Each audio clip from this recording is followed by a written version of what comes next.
करते थे, बिल्कुल वही जगह, बचपन की बातें याद आ रही हैं। लेकिन साथ साथ कर्नाटक का कोलार जो जिस मुकाम पे होना चाहिए था, यहाँ के युवाओं की बात आप सुन रहे थे, वो भी चाहते हैं कि डेवलपमेंट हो, लेकिन डेवलपमेंट के नाम पर एक तरफ बीजेपी जो है वो इस देश पर शासन कर रही है, और दूसरी तरफ हम देख रहे हैं कि उसी डेवलपमेंट की गाथा को आगे बढ़ाने के लिए कांग्रेस पार्टी लगातार कह रही है कि मुझे आप चुनकर लाइए।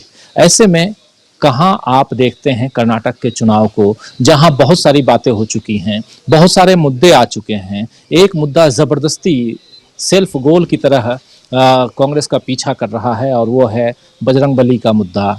बजरंग दल से बजरंगबली तक की बात आ गई। किस रूप में आप देखते हैं इन पूरे मुद्दों, और उसके बीच अब मात्र 5 दिन का समय, 5 भी नहीं बल्कि 4 दिन का समय कहिए, इस चुनाव में आखिरी के 4 दिन, और कहां जाता हुआ चुनाव को देखते हैं आप, अमलेंदु उपाध्याय जी? राजीव जी, देखिए अभी जो आखिर के 5 दिन बचे हैं मुझे लगता है कि भारतीय जनता पार्टी के लिए जो है ये 5 दिन बड़ी परेशानी भरे साबित हो रहे हैं। और जिस तरीके से अब मुद्दे निकल करके सामने आ रहे हैं, मुझे लगता है कि भारतीय जनता पार्टी जो है वो अपनी ही पिच पे फंसती जा रही है बहुत बुरी तरीके से। आप देखिए कि ये घबराहट का आलम ये है कि अभी थोड़ी देर पहले सोशल मीडिया पे इंटरव्यू वायरल हो रहा है स्मृति ईरानी जी का, जिसमें वो कह रही है कि उन्होंने प्रियंका गांधी को नमाज पढ़ते हुए देखा है। यानी घबराहट का आलम जो है वो इतना ज्यादा बढ़ गया है कि अब वो कह रही है कि प्रियंका गांधी को नमाज पढ़ते हुए देखा सड़क पे। यानी प्रियंका गांधी जो नमाज पढ़ने सड़क पर जाएंगी। अब आप समझ सकते हैं कि घबराहट का आलम क्या है किसी तरीके से।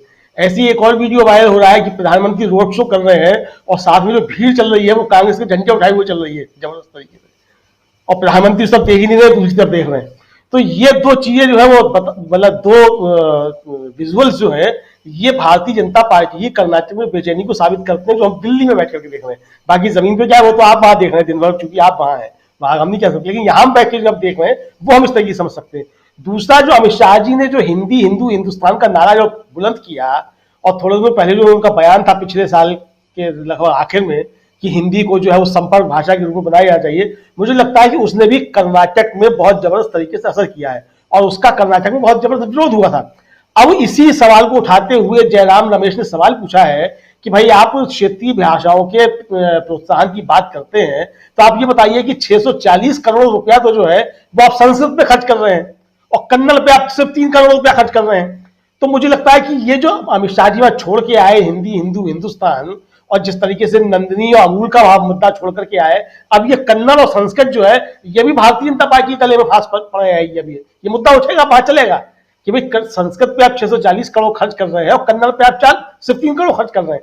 तो ये मुद्दे जो मुझे लगता है भारतीय जनता पार्टी जिन राष्ट्रीय मुद्दों को घसीटने की कोशिश कर रही थी, वो राष्ट्रीय मुद्दे भी अब भारतीय जनता पार्टी में बैकफायर कर रहे हैं। क्योंकि भारतीय जनता पार्टी जिस पिच पे खेलना चाहती है वो पिच वहां काम लगता है काम कर नहीं रही है। तो इसलिए वहां दिक्कतें जो मुझे लगता है भारतीय जनता पार्टी बढ़ती जा रही है। अब वहां के युवा जिस तरीके से बात कर रहे थे, आपने सुनाया, आप वो कन्नड़ में भी बोल रहे थे, और जो अंग्रेजी में युवा बोल रहा था बहुत बहुत फ्लुएंटली बोल रहा था, और एकदम उसका स्पष्ट मतलब विजन दिख रहा था कि उसको विकास चाहिए, और east and the west Congress best वो कह रहा था। यानी कि वो समझ रहा है कि कर्नाटक में विकास जो है वो कांग्रेस की सरकार आने के बाद हो सकता है। और ये ऐसा नहीं है कि कोई हवाई नारा हो, जैसे मोदी जी जो है विकास का नारा देकर के 2014 में दिल्ली में आ गए थे, और उसके बाद विकास कहाँ चला गया वो मोदी जी भी ढूंढ रहे हैं, और सारी भारत ढूंढ जाएगी विकास आखिर चला कहाँ गया। और उस विकास को छिपाने के लिए जब ट्रंप आते हैं तो वो दीवार खड़ी करनी पड़ती है गुजरात में कपड़े की, कि ट्रंप देखना ले उस विकास को, कैसा विकास चल रहा है। तो अब प्रियंका गांधी जब वहां बोल रही थी, प्रियंका गांधी बता रही थी कि उन्होंने क्या विकास किया, उनकी क्या योजनाएं थी। वो बता रही थी कि भाई हमारी सरकार थी तो हमने इतनी योजनाएं लागू करी। भारतीय जनता पार्टी ने अगर यह काम किया है तो अपनी योजना बताए। तो प्रधानमंत्री भी अगर वहां जाते हैं, और कर्नाटक में अगर उनकी पार्टी की सरकार ने कुछ काम किए हैं, तो प्रधानमंत्री को बताना चाहिए कि उनकी पार्टी ने वहां क्या काम किए और आगे क्या काम करने के लिए जा रहे हैं। तो प्रधानमंत्री वहां ये तो कुछ बता नहीं पा रहे कि उनकी सरकार ने क्या काम किया, क्या काम आगे करेगी, ये तो नहीं कर रहे। बस 2 मुद्दे हैं उनके पास, या तो उनको गाली दी किसी ने, या वो बजरंग दल बजरंग बली। अब ये तो मुझे लगता है प्रधानमंत्री जो बजरंग बली का घोर अपमान कर रहे हैं कि आप बजरंग दल की तुलना बजरंग बली से कर रहे हैं। ये तो सारे हिंदुओं के लिए चिंता का विषय है कि आप जो है एक राजनीतिक संगठन जो है और एक जिसके ऊपर तमाम तरीके के आरोप और संगठन को आप बजरंग बली से तुलना कर दें, तो ये तो बहुत घोर अपराध है। मुझे लगता है हिंदुओं को इसमें सख्त आपत्ति जो है वो जाहिर करनी चाहिए। लेकिन जैसा कल भी मैंने कहा था, आज भी मुझको यही लगता है कि प्रधानमंत्री जो है वो समझ चुके हैं, भारतीय जनता पार्टी भी समझ चुकी है, कर्नाटक हाथ से निकल चुका है। अब जो भी उनकी लड़ाई है वो जो उत्तर भारत है और मध्य भारत है, यहाँ किसी तरीके से अपनी जमीन बचाने की लड़ाई है, और उसके लिए वो लड़ रहे हैं, क्योंकि यहाँ भी दिक्कतें बहुत ज्यादा हैं। अब ऐसा है कि 10 साल हो जाएंगे 2024 में सरकार को, तो भाई अभी तक तो आपने उसे 10 साल काट लिए कि 70 साल में कांग्रेस ने क्या किया क्या किया। लेकिन अब जो है जनता सवाल पूछेगी, ठीक है 70 साल तो निकल गए, अब जो 18 साल का वोटर आएगा और जो 22 साल का वोटर आएगा वो सवाल पूछेगा, ये मोदी जी 10 साल में आपने क्या किया। तो 10 साल में आपकी क्या डिलीवरी है, वो डिलीवरी सरकार के पास नहीं है बताने के लिए कि 10 साल में सरकार ने आखिर किया क्या है, वो कहां गए 100 स्मार्ट सिटी, कहां गई वो बुलेट ट्रेनें। तो ये सारी चीजें मुझे लगता है उनके सामने दिक्कतें बढ़ रही हैं, और यही जो है उनकी हार का सबब जो है वो समझ रहे हैं कि ये हो सकता है हार हो रही हो, और इसलिए परेशानियां जो है उनकी बढ़ती जा रही हैं। और इसलिए आप देखेंगे कि लगातार भारतीय जनता पार्टी के लोगों के बोल वचन में विचलन आ रहा है। आप देखिए प्रधानमंत्री जो है आज से सुबह ज्यादा 3 दिन के लिए जा रहे हैं कर्नाटक में चुनाव प्रचार के लिए, मणिपुर जल रहा है। मैरी कॉम जो है वो आधी रात में ट्वीट कर रही है कि मणिपुर को बचा लो।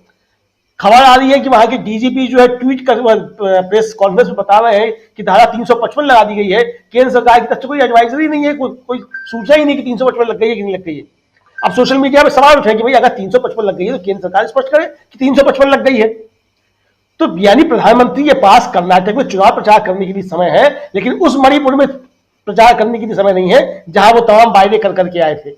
मणिपुर जल रहा है, प्रधानमंत्री जो कर्नाटक में ठंडी ठंडी हवाएं खा रहे हैं। मणिपुर जल रहा है, चुनाव कर्नाटक में चल रहा है और इस चुनाव बजरंग बली की,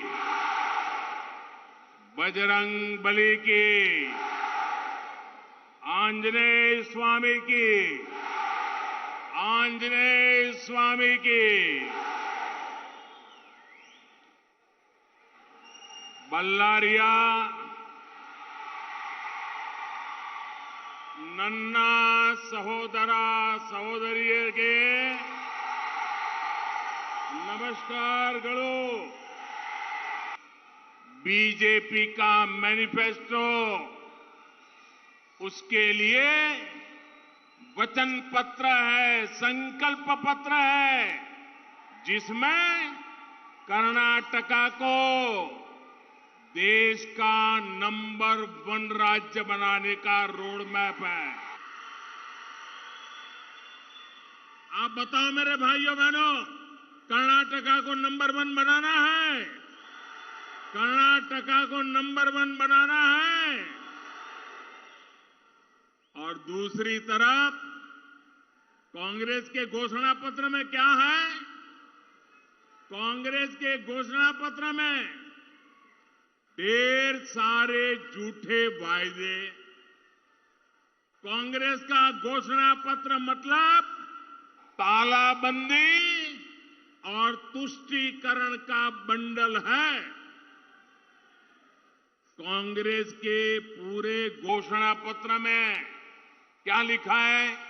ये वापस ले लेंगे, ये हटा देंगे, वो निरस्त कर देंगे, उसे रोक देंगे, इस पर प्रतिबंध लगा देंगे।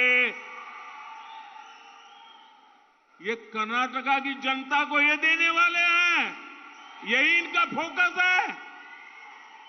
और अब तो कांग्रेस की हालत इतनी बुरी है, इतनी बुरी है, उनके पैर कांप रहे हैं। और इसलिए कांग्रेस को मेरे जय बजरंग बली बोलने पर भी आपत्ति होने लगी है। तुष्टीकरण के लिए कांग्रेस किस हद तक जा रही है, ये देश और कर्नाटका के लोग देख रहे हैं।